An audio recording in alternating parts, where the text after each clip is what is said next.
खबरों में आगे बढ़ेंगे, बात करेंगे। केंद्रीय गृह और सहकारिता मंत्री अमित शाह ने दादिया में सहकार सम्मेलन का उद्घाटन किया। अमित शाह ने सहकारिता सम्मेलन के तहत पुलिस के 100 नए वाहनों को हरी झंडी दिखाई, सहकार उत्पादों की प्रदर्शनी देखी, सरकारी नौकरी पाने वालों को नियुक्ति पत्र बांटे।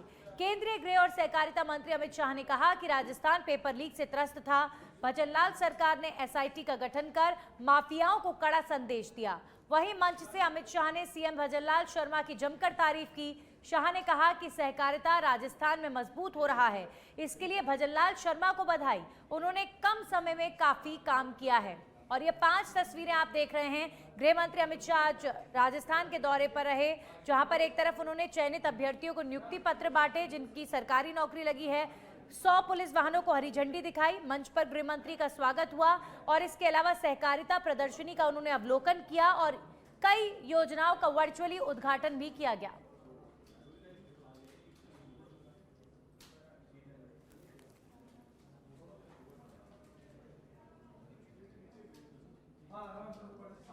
हमारी सरकार सहकारिता के महत्व को अच्छी तरह समझती है।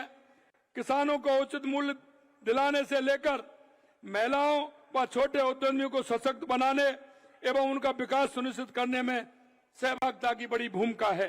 माननीय प्रधानमंत्री नरेंद्र मोदी जी के नेतृत्व में देश में सर्वजन हिताय के संकल्प के साथ विकसित भारत की दिशा में तेजी से आगे बढ़ रहा है।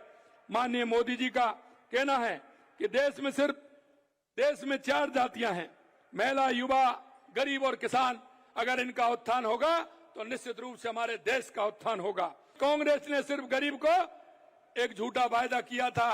गरीब के बहाने से उन्होंने जिस तरह का काम किया वो आपके सामने है, लेकिन कांग्रेस का कभी गरीब से नाता नहीं रहा। लेकिन 2014 के बाद देश के यशस्वी प्रधानमंत्री नरेंद्र मोदी जी ने गरीब कल्याण की योजनाओं को किस तरह से महत्वपूर्ण 2025 का वर्ष सहकारिता वर्ष के रूप में मोदी जी ने ही इसका अंतर्राष्ट्रीय सहकारिता वर्ष का उद्घाटन किया।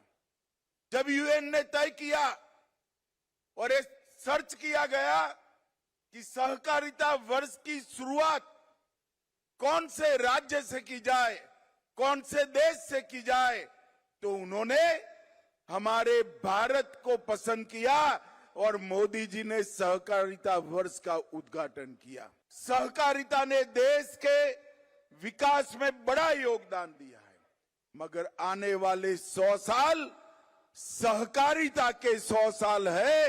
हर गांव, हर विकास, हर गांव, हर गरीब, हर किसान तक सहकारिता को पहुंचाने के लक्ष्य के साथ नरेंद्र मोदी जी ने केंद्र सरकार में एक स्वतंत्र सहकारिता मंत्रालय स्थापित। और इसी बीच जयपुर से एक और बड़ी खबर आ रही है। नगर कांग्रेस कमेटियों के अध्यक्षों की नियुक्ति, 18 नगर कांग्रेस कमेटियों के अध्यक्षों की नियुक्ति हुई है। जी हां, पीसीसी चीफ गोविंद सिंह डोटासरा ने घोषणा की है।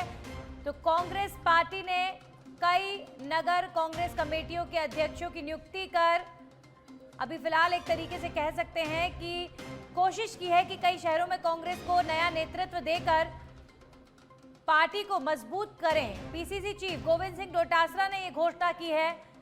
नगर कांग्रेस के अध्यक्षों की नियुक्ति हुई है। राजस्थान में कई जिलों को इसके लिए चिन्हित किया गया और गोविंद सिंह डोटासरा ने यह फॉर्मल अनाउंस किया है नगर कांग्रेस कमेटियों के अध्यक्षों की नियुक्ति का। ये नियुक्ति पत्र आप देख सकते हैं राजस्थान प्रदेश कांग्रेस कमेटी का, जिसमें टोटल 16 नाम आपको नजर आ रहे हैं और ये अलग अलग शहरों का इसमें जिक्र है। नगर कांग्रेस कमेटी के अध्यक्ष की भूमिका जाहिर तौर पर अपने शहर में, अपने क्षेत्र में कांग्रेस पार्टी को मजबूती प्रदान करने को बड़ी भूमिका अदा करते हैं ये। तो पीसीसी चीफ गोविंद सिंह डोटासरा ने टोटल 16 नहीं, माफ कीजिएगा, 17 से 18 नाम इस सूची में हैं और ये नाम घोषित किए गए हैं आज गोविंद सिंह डोटासरा द्वारा। वहीं पूर्व मुख्यमंत्री अशोक गहलोत ने जयपुर में प्रेस कॉन्फ्रेंस के जरिए राज्य की बीजेपी सरकार और केंद्रीय गृह मंत्री अमित शाह पर हमला बोला है। गहलोत ने अमित शाह के जयपुर दौरे को लेकर सवाल उठाते हुए कहा है कि शाह आ रहे हैं तो जनता को बताएं कि कन्हैया लाल के परिवार को न्याय कब मिलेगा। उस परिवार के साथ जो हुआ उसके बाद जो चुप्पी रही वो सवालों के घेरे में है। वहीं गहलोत ने बीजेपी सरकार पर निशाना साधते हुए ये भी कहा कि मुख्यमंत्री बार बार दावे करते हैं लेकिन जमीनी हकीकत कुछ और है। कानून व्यवस्था का हाल खराब है और संवेदनशील मामलों में सरकार पूरी तरह फेल साबित हो रही है।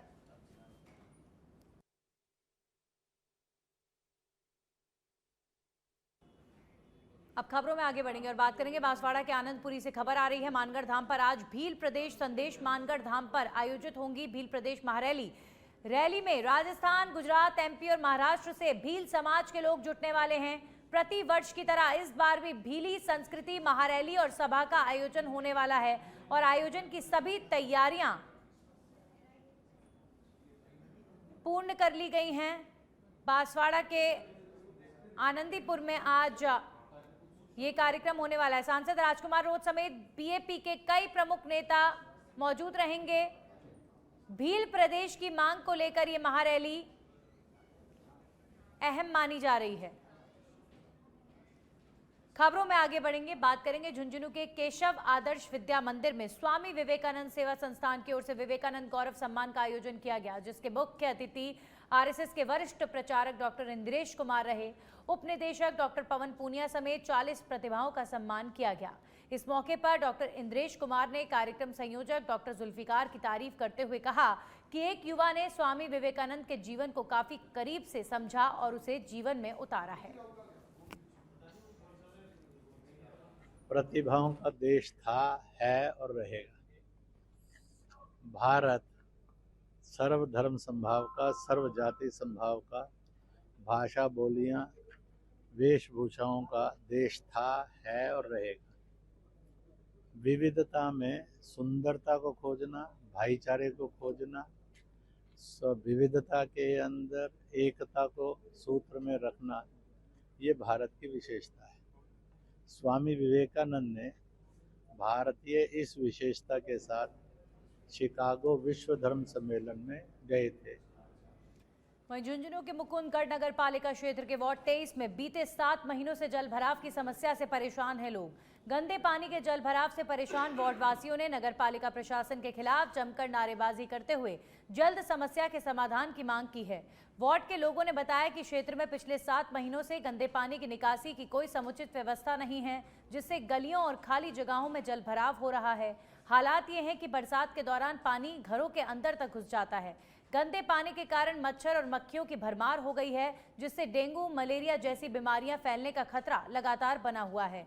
नागरिकों ने चेतावनी देते हुए कहा कि समस्या का समाधान नहीं किया गया तो वे नगर पालिका कार्यालय के बाहर अनिश्चितकालीन धरना शुरू कर देंगे।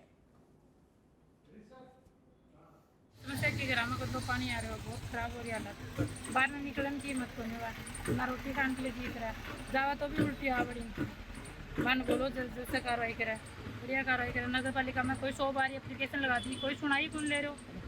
ये मतलब थोड़ा ना कि 2 आदमी की सुनाई कौन ले लेना तो जरूरी हुआ। वो काम है कि मतलब कि सुनाई लेगा। और नौलगढ़ के लिए बोले तो मैं नौलगढ़ में भी जाके आ गया। ऐसा समझ रहा कि मतलब कि कोई है ही कोई यहाँ के पीछे तो मड़ा। अब देखो कंडीशन ये है कि यहाँ मतलब रहना विश्वास हो रहा है, भाई खाना खाना, बच्चों को लेना, मतलब 1 महीने में 3-4 बार तो हॉस्पिटल चक्कर हो रहे हैं कि बच्चों को कभी बड़ी गुड़िया को, कभी छोटी गुड़िया को, कभी बहन को बस दिखा के लाओ, डॉक्टर को बस पास जाते रहो आते रहो। तो वो भी कहते हैं कि आपके हो क्या गया, आप कैसे घूम रहे हो बार बार, तो क्या कहेंगे उनको भी, परेशानी इतनी ज़्यादा हो रही है जो। और अब खबर पोखरण से है, जहां पर शिक्षिका के डेपुटेशन का मामला दूसरे दिन भी गरमाया रहा। भाजपा नेताओं और ग्रामीणों ने दूसरे दिन भी विद्यालय में ताला जड़कर प्रदर्शन किया। आपको बता दें कि आज दूसरे दिन भी राजकीय उच्च माध्यमिक विद्यालय झाबरा में धरना प्रदर्शन जारी रहा। ग्रामीणों की मांग है कि क्षेत्रों में डेपुटेशन के कारण शिक्षा व्यवस्था बिगड़ती है। शिक्षिका सुमन चारण के डेपुटेशन को रद्द किया जाए। प्रदर्शन कर रहे लोगों ने भाजपा नेता राधेश्याम, दलपत सिंह, महेंद्र सिंह समेत कई लोग मौजूद रहे। चूरू के रतनगढ़ कस्बे के सीवरेज लाइन की समस्या को लेकर लंबे समय से परेशान मोहल्ला वासियों ने विरोध प्रदर्शन किया। वरिष्ठ कांग्रेस नेता रमेश चंद्र इंदौरिया के नेतृत्व में मुख्यमंत्री और वित्त मंत्री के नाम एसडीएम रामकुमार वर्मा को ज्ञापन सौंपा गया है। ज्ञापन में बताया गया है कि सीवरेज के चैम्बर के ढक्कन पिछले 2 साल से प्रत्येक बारिश में खुल जाते हैं। गंदगी के कारण बीमारियां फैल रही हैं।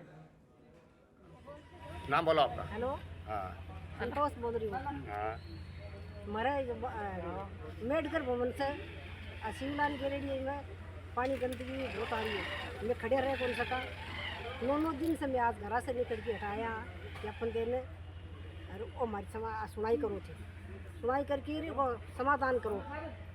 टाबरा ने स्कूल भेज सका ने, कोई मैं बाहर नहीं खड़ सका ने, और मैं कोई पानी भी कौन पी सका, बिन भी है मिलावट आवे।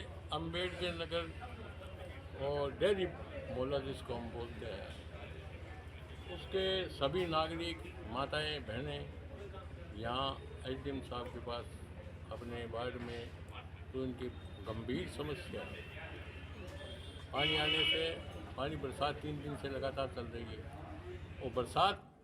वहीं जैसलमेर में भड़ियाणा के झाबरा स्कूल से ग्रामीणों की तालाबंदी से जुड़ा मामला सामने आया है, जहां पर राजकीय उच्च माध्यमिक विद्यालय के मुख्य गेट पर ग्रामीणों और विद्यार्थियों ने ताला लगा दिया, जिसके कारण शिक्षक 2 दिन से स्कूल में प्रवेश नहीं कर पा रहे हैं।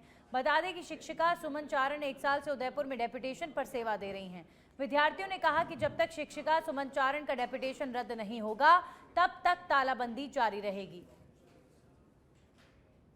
और अब खबर चित्तौड़गढ़ से है, जहां पर एबीवीपी का वीरबाला कालीबाई प्रतिभा सम्मान समारोह शुरू हो गया है, जो अखिल भारतीय परिषद की तरफ से आयोजित किया गया है, जिसमें सरकारी और निजी स्कूल कॉलेज के करीब 300 से अधिक छात्रों का सम्मान होगा। जिला कलेक्टर ने कहा कि प्रतिभा किसी भी सम्मान की मोहताज नहीं होती है। समारोह में जिला कलेक्टर आलोक रंजन, अनिल इनानी और ओम प्रकाश शर्मा समेत रवि विराणी के साथ संघ के पदाधिकारी और एबीवीपी के कई पूर्व और वर्तमान पदाधिकारी भी मौजूद रहे। उसके साथ ही हम ये 1-2 विषय मैं अभी सुन रहा था दिनेश जी को, उन्होंने कुछ विषय रखे और वो भारत की संस्कृति, हमारी जिम्मेदारी से संबंधित बातें कही। मैं भी 1-2 विषय इतना जब युवाओं में जाता हूँ तो देखता हूँ जिनके बारे में मैं आपके सामने जरूर रखना चाहूँगा। पहला विषय तो यह है कि प्रतिभा जो होती है वो किसी अवसर या किसी पुरस्कार की मोहताज नहीं होती है। इसलिए अगर बांसवाड़ा में जनजातीय क्षेत्र के बेरोजगार युवाओं को सरकारी नौकरियों में प्राथमिकता देने की मांग को लेकर टीएसपी बेरोजगार रैली से पूर्व रैली के पोस्टर का विमोचन किया गया और इस दौरान बड़ी संख्या में बेरोजगार युवा युवतियां मौजूद रहे।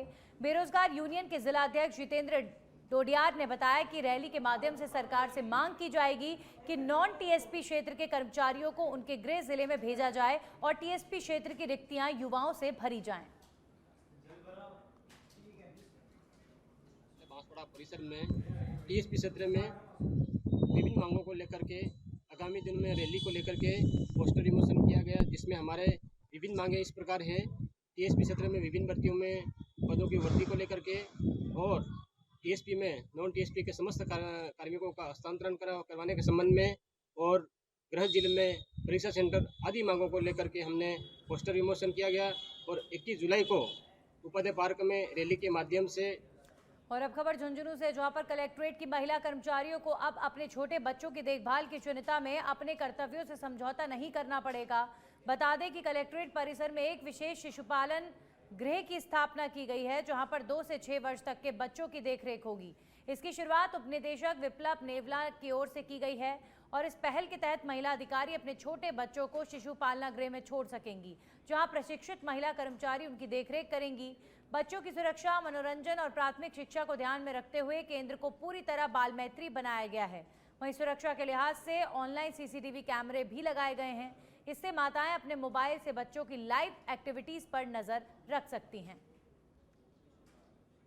महिला अधिकारिता विभाग और महिला एवं बाल विकास विभाग के सौजन्य से कलेक्ट्रेट परिसर में जो भी महिला अधिकारी और कर्मचारी हैं उनके बच्चों के लिए 2 से 6 वर्ष तक के बच्चों के लिए शिशु पालना गृह बनाया गया है, ताकि कामकाजी महिलाएं अपने काम के साथ साथ बच्चों की देखरेख की भी चिंता से दूर हो सके। महिला अधिकारिता विभाग और महिला एवं बाल विकास समय से मांग थी कि जो कलेक्ट्रेट में महिला कार्मिक हैं उनको दोहरी जिम्मेदारी निभानी पड़ती है, बच्चों की जिम्मेदारी भी संभालनी पड़ती है। तो जिनके छोटे बच्चे हैं वो अपना कार्य सुचारू रूप से कर सके, इसलिए उसके लिए शिशु पालना गृह की शुरुआत की गई है जिला कलेक्टर महोदय के निर्देशन में।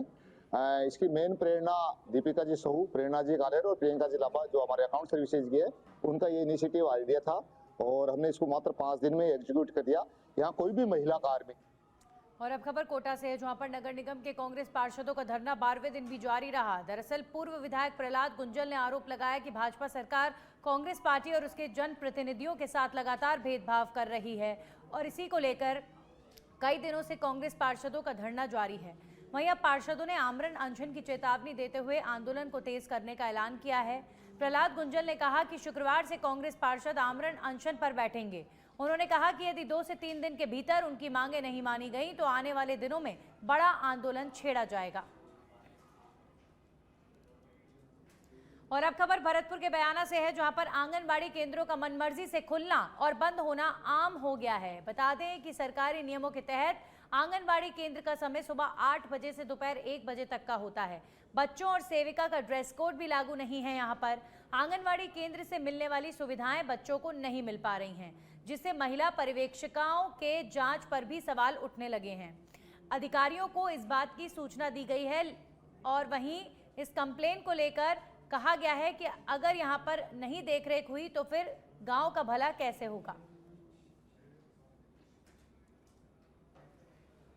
और अब खबर अलवर के थाना गाजी से है, जहां पर किशोरी गांव की सीमा को लंबे समय से न्याय का इंतजार है। दरअसल सीमा के पति की मौत हो गई और सीमा ने उसी के परिवार पर आरोप लगाया है कि उन्होंने शराब में जहर देकर उसके पति को मार दिया और पति की मौत के बाद परिवार के लोगों ने उसके साथ मारपीट कर उसकी जमीन को भी अपने कब्जे में ले लिया है, जिस पर सीमा ने थाने में शिकायत दर्ज करवाई है और कार्रवाई की मांग की है। पीड़िता कुछ लोग गांव से निकलना चाहते हैं, इस पर महिला ने न्याय की गुहार लगाई। थानाधिकारी से इस मामले को लेकर जब बात की गई तो उन्होंने बताया मामले की जांच जारी है। मैं किशोरी को योगदान की रहने वाली हूँ। मेरा पति का नाम हजारी लाल योगी है। उसको वो शराब का आदी था, शराब पीने का। उसको शराब में जहर मिला के मार डाला। मेरा जेठ में गेंदा लाल चमेली, उसका बेटा मुंशी और लाला नाथ नातूसर का लाला नाथ का गाँव। उसको मारने के बाद मेरे बच्चों के हक को खुद के कब्जे में मेरा जेठ गेंदा लाल मेरी सासू से लिखवा लिया और लाला नाथ उसका साथ दे रहा है और सब उसका साथ दे रहे हैं। राजेश हेमचंद पूरा भाई उसके साथ। और अब अलवर से खबर है, जहां पर सांप के डसने से 7वीं कक्षा की छात्रा की मौत का मामला सामने आया है। जिले के डेहरा गांव की घटना बताई जा रही है। पशुओं के लिए चारा काटने गई थी छात्रा। घटना से लोगों में दहशत का माहौल। प्रशासन से इलाके में दवा छिड़काव और जागरूकता अभियान चलाने की मांग की जा रही है। एक 7 वर्षीय बच्ची को सांप ने डस लिया, जिसके बाद गांव में इस समय डर का माहौल है।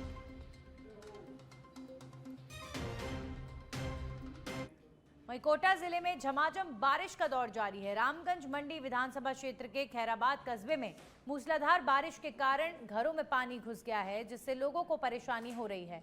जिले में बारिश के कारण बाढ़ जैसे हालात बन गए हैं और इसी के साथ ही कई क्षेत्रों में कई जगहों पर खेतों में पानी भर जाने से फसल बर्बाद हो रही है। वहीं बारिश का जायजा लेने के लिए लोकसभा स्पीकर ओम बिरला भी अधिकारियों के साथ निरीक्षण कर रहे हैं। लोकसभा स्पीकर ओम बिरला ने बाढ़ बारिश को लेकर अधिकारियों को उचित दिशा निर्देश भी दिए हैं। मौसम विभाग ने कई जिलों में अगले 24 घंटे में बारिश की चेतावनी का अलर्ट जारी किया है। वहीं धौलपुर के सैपऊ में नदियां, तालाब, झरना जैसी जगहों पर बाइक स्टंट करने वाले और रील और सेल्फी लेने वाले लोगों के खिलाफ पुलिस ने सख्त रुख अपना लिया है। पार्वती नदी पर बाइक स्टंट करने के साथ सेल्फी और फोटो रील बनाने वाले 7 आरोपियों को गिरफ्तार किया गया है। साथ ही मौके से 2 बाइक भी जब्त की गई। थाना प्रभारी वीरेंद्र सिंह मीणा ने बताया कि बारिश की वजह से नदियां, तालाब, झरना सभी उफान पर हैं और बारिश में पानी में डूबने से 4 जनों की मौत भी हो चुकी है। पुलिस और प्रशासन ने लोगों से अब जलभराव वाले क्षेत्र में सतर्क रहने की अपील की है। और अब खबर बांसवाड़ा जिले के घाटोल थाना क्षेत्र से है, जहां पर एक दर्दनाक सड़क हादसे की खबर सामने आई है। मोरडी मिल के पास एक गुजरात पासिंग पिकअप वाहन ने बाइक सवार युवक को टक्कर मार दी, जिससे मौके पर ही बाइक सवार युवक की मौत हो गई। इसकी पहचान ईश्वर पुत्र राजमल निवासी बूढ़ा बस्सी के रूप में हुई है।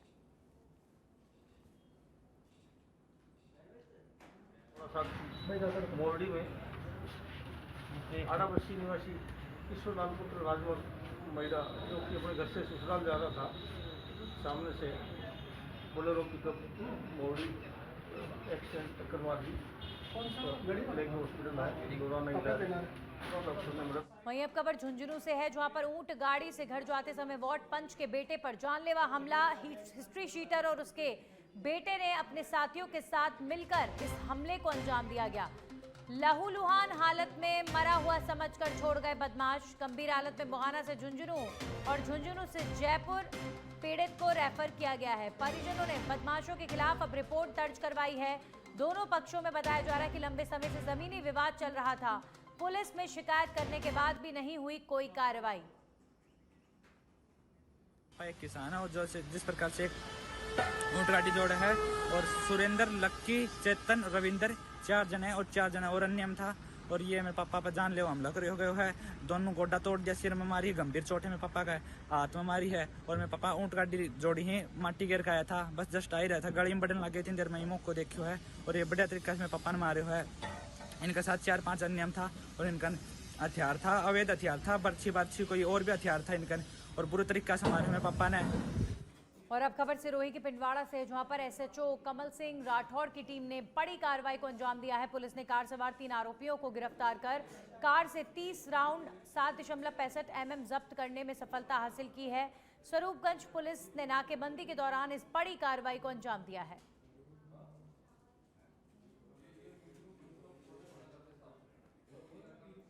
वहीं दौसा सांसद मुरारीलाल मीणा बुधवार को चाकसू दौरे पर रहे। स्वागत कार्यक्रम के दौरान भीड़ के बीच एक कार्यकर्ता की जेब कट गई और ड्रोन कैमरे में कैद हुई अज्ञात युवक की तस्वीर। जेब से रुपए लेकर फरार होता कैमरे में ये युवक नजर आ रहा है। चाकसू कस्बे का ये मामला है। तो दौसा सांसद मुरारीलाल मीणा चाकसू दौरे पर रहे और इस दौरान ही उनके स्वागत के दौरान निमोनिया मोड पर एक कार्यकर्ता की जेब कट गई और ये तस्वीरें ड्रोन कैमरे में कैद हो गई। कांग्रेस कार्यकर्ता बबलू भाई डेरी ने बताया कि पुलिस को मामले की रिपोर्ट दे दी गई है। तो ये युवक भीड़ का फायदा उठाकर वहां से रफू चक्कर हो गया, जिसके मौके पर ही कवरेज कर रहे ड्रोन कैमरे ने तस्वीरों में उसको लिया और इसी ड्रोन कैमरे की तस्वीरों के माध्यम से चोर की पहचान हो पाई। कोटा जिले की रामगंज मंडी उपखंड में हो रही लगातार बारिश ने शहर और आसपास के इलाकों में बाढ़ जैसे हालात पैदा कर दिए हैं। कई इलाकों में बारिश के बाद घरों में पानी घुस गया है। इस दौरान लोकसभा अध्यक्ष ओम बिरला ने मारवाड़ चौराहे की जलमग्न बस्तियों का निरीक्षण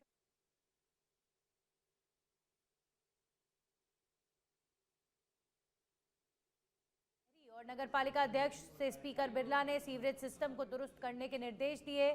साथ ही हाउसिंग बोर्ड कॉलोनी में बिरला ने जलभराव से प्रभावित घरों का निरीक्षण भी किया। खेतों से आने वाले पानी के बहाव को रोकने के लिए नाले की सफाई के आदेश भी दिए गए हैं। तो कोटा में लगातार झमाझम बारिश हो रही है और इसी बीच स्पीकर ओम बिरला शहर का निरीक्षण करने पहुंचे और अधिकारियों को दिशा निर्देश दिए गए।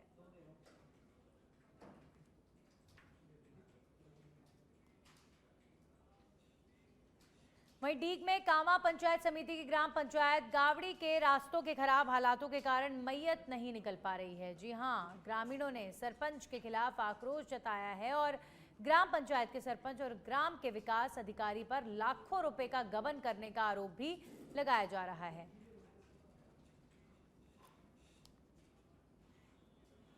और अब खबर पाली से है, जहां पर मारवाड़ जंक्शन में 2 बाइक की टक्कर हो गई, जिससे 3 युवक घायल हो गए। एक बाइक सवार को गंभीर स्थिति में एम्बुलेंस के माध्यम से अस्पताल लाया गया है। बता दें कि सूर्यनगर चौराहे पर सड़क का काम अधूरा होने से दोनों बाइक असंतुलित होकर भिड़ गईं। पुलिस ने मौके पर पहुंचकर घटना की जानकारी ली है।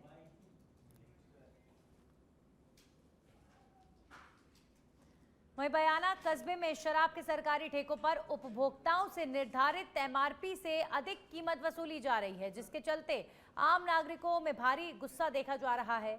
स्थानीय निवासी राजू जाटव ने बताया कि उन्होंने एक शराब की बोतल खरीदी जिसकी एमआरपी 145 रुपए थी, लेकिन सेल्समैन ने जबरन 180 रुपए वसूल किए। स्थानीय लोगों का आरोप है कि ये सारा अवैध व्यापार आबकारी विभाग की मिलीभगत के बिना संभव नहीं है। कितनी एमआरपी है इस पे? 145। अच्छा, तो 1 से 45 रुपए की 180 रुपए में दी आपको। क्या नाम है आपका? राजू। कहाँ के निवासी हो आप? बयाना लाल दरवाजे पे। तो रोजाना इस तरह से एमआरपी से ऊपर मिलती है क्या? हाँ 180 कितनी एमआरपी है इस पे? 145। अच्छा, तो 1 से 45 रुपए की 180 रुपए में दिया आपको। बयाना में लगातार आबकारी विभाग पर लोगों द्वारा भ्रष्टाचार का आरोप लगाया जा रहा है। तमाम वीडियो दिखाने के बावजूद भी आबकारी की मिलीभगत की तमाम शिकायतें मिल रही हैं। आज हम आए हुए हैं, आबकारी विभाग के अधिकारी हैं नीलम सैनी जी, इनसे बात करेंगे कि इतनी सारी वीडियो अभी हमने भी दिखाई, लोगों ने भी दिखाई, जिन ग्रुपों में जोड़ी है उनके माध्यम से भी इनको वो वीडियो मिल रही है। आबकारी विभाग के कानों तक क्यों जू तक नहीं रेंग रही है? आबकारी विभाग क्या ठेकेदारों से पैसे ले रहा है, क्या मिलीभगत कर रहा है? लोगों के ये बहुत सारे क्वेश्चन है। आज नीलम जी से जानेंगे कि क्यों कार्रवाई नहीं कर पा रही है। नीलम जी, सबसे पहले तो आपका सच में झड़क में बहुत बहुत स्वागत है। लगातार शिकायतें मिल रही है, आबकारी विभाग क्यों ठेकेदारों को या अनुज्ञाधारियों के खिलाफ क्यों कार्रवाई नहीं कर पा रहा है?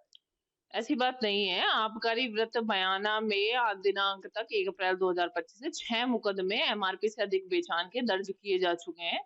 इसके अलावा मदिरा दुकानों पर आबकारी वृत्त बयाना की मदिरा दुकानों पर अन्य अनियमितता के भी 1 अप्रैल 2025 से आज दिनांक तक 5 मुकदमे दर्ज किए जा चुके हैं। यदि किसी भी मदिरा दुकान पर एमआरपी से अधिक बेचान की शिकायत प्राप्त होती है तो कार्रवाई की जा रही है और भविष्य में भी कार्रवाई की जाएगी। नीलम जी, आपने जितनी भी कार्रवाई की है वो सारी अलग अलग जगहों पर की है, रूपबास है, फरसो है, बीरमपुरा है, निबरा है। हम सिटी की बात करें, कंटिन्यूस सिटी के लोगों द्वारा बेसिकली बोला जा रहा है कि 8 बजे बाद भी शराब बिक रही है, शराब पीकर लोग बाग उर्जन करते हुए नजर आते हैं, फैमिली भी रहती है। सिटी की कितनी दुकानों पे आपने कार्रवाई की और कितना टाइम आपको कार्यभार संभाले हो गया? सिटी में कितनी कार्रवाई की है अब तक आपने? बेसिकली मैं सिटी की बात कर रहा हूँ। सिटी में कल ही मेरे द्वारा मदिरा दुकान पंचायत समिति तिराया बयाना पर एक मुकदमा दर्ज किया गया है। भविष्य में और भी सघन रूप से कस्बे बयाना की मदिरा दुकानों की जांच करके और यदि कोई अनियमितता पाई जाती है तो मेरे द्वारा कार्रवाई की जाएगी। मैम, अभी हमने आपको एक वीडियो दिखाया है, सोशल मीडिया पे भी वायरल हो गया। अनुज्ञाधारी हैं आपके भूपेंद्र जी, गड़ी सी मार्केट में इनकी शॉप है। आपने भी कहा कि ये पहले मेरे पास वीडियो वायरल आ गया है, मैंने भी देख लिया, तो उस पर कार्रवाई अब तक क्यों नहीं की? अभी आपने मुझे बोला कि पहले अनुज्ञाधारी अलग थे और अब अनुज्ञाधारी एक ही है। मैंने आपको एक वीडियो और भी दिखाया, 1 अप्रैल का है, एक 17 तारीख का इसी महीने का। तो उन पे कार्रवाई क्यों नहीं करिए? क्यों मूक दर्शक बने बैठे हैं आबकारी विभाग के अधिकारी? या आपको कहीं से ऊपर से प्रेशर है या क्या मिलीभगत का? क्यों नहीं? आपने खुद एक्सेप्ट किया है, उसकी भी हमारे पास फुटेज है मैम, आपको फिर से वीडियो दिखा सकते हैं हम।